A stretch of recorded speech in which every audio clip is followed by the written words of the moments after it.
Operation.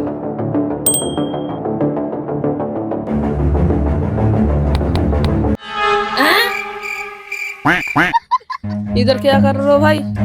भाई कल मैंने मेरा मम्मी का 1 रुपया चुरा लिया था। तो कल मेरे मम्मी ने बहुत धोया।